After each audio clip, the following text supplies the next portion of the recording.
Power of compounding, the secret to creating wealth. Compounding is the secret to creating wealth. Here's a story to show you just how. Once, there was a king known for his generosity and keeping his word. A notorious and shrewd prisoner awaiting his death sentence was brought in front of him. The king was at that time playing a game of chess. "What is your last wish?" Your Majesty, I wish to make provision for my family to survive after my death. "Well, tell me what you want." Give me the number of grains of rice on the last square of the chessboard. If a single grain was kept on the first square and then doubled on every neighboring square, that is, 1 on the first, 2 on the second, 4th on the third, 8 on the fourth, 16 on the fifth, and so on until the 64th square, and I shall give it to my family before I die. Wish granted. The king ordered his ministers to have the amount of rice calculated and given to the prisoner.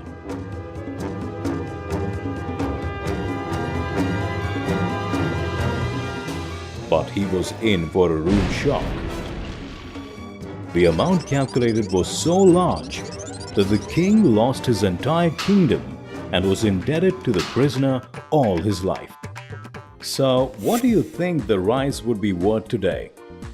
We at moneyworksforme.com thought of playing with the numbers, and here's what we found out.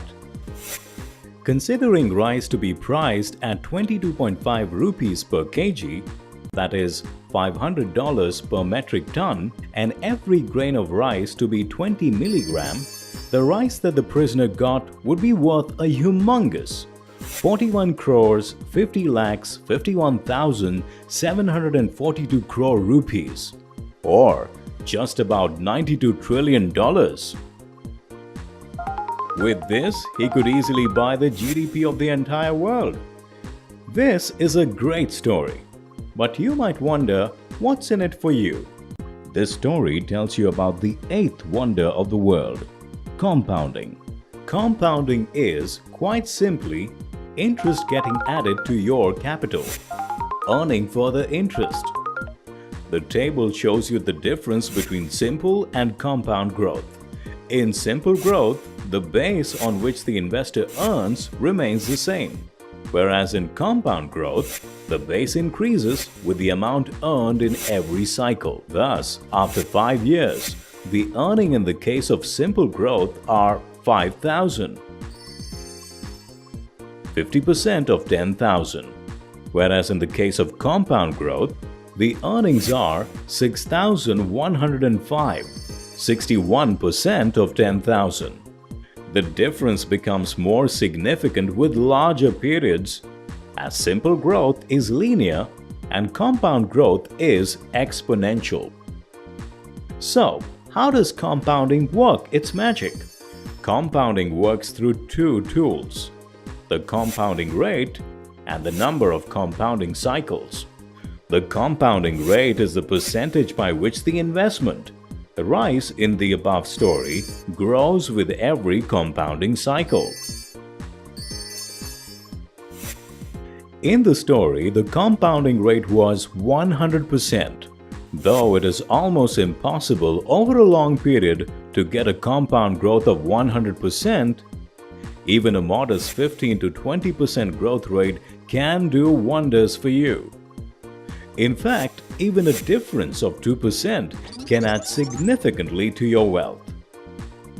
The other factor that makes compounding work exponentially is the compounding cycle is a factor like time, or a square on a chessboard as in the story, during which the investment grows by the compounding rate.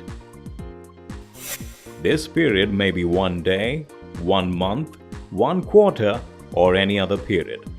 Generally, 1 year is the most frequently used compounding period. For compounding to be more effective, it should be allowed to undergo a sufficiently large number of compounding cycles.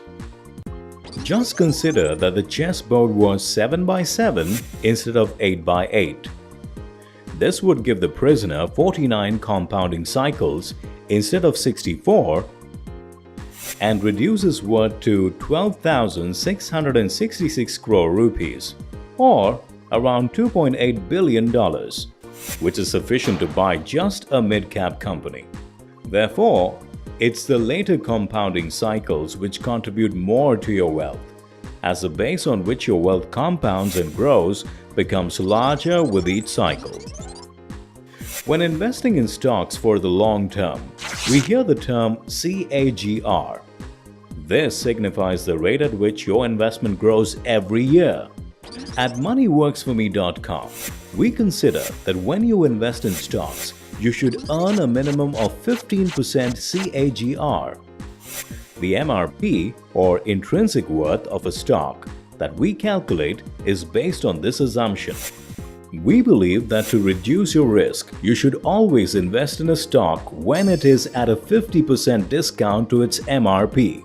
Doing this will in fact lead to a CAGR of greater than 20%. Take a look at the table to understand what you would earn if you were able to grow your investment of Rs 10,000 with a CAGR of 10%, 15% or 20%. Clearly, a small percentage increase in the growth rate significantly increases the returns. The returns in the later years are more impressive due to the higher base effect. Thus, the longer the period, the more attractive the gains.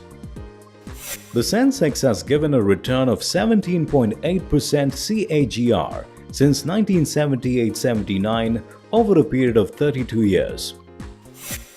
By understanding and applying the principle of value investing, an investor can achieve a CAGR of above 20% over long periods. This means that your investments earn enough money to be able to beat the effect of inflation. Who would you like to be?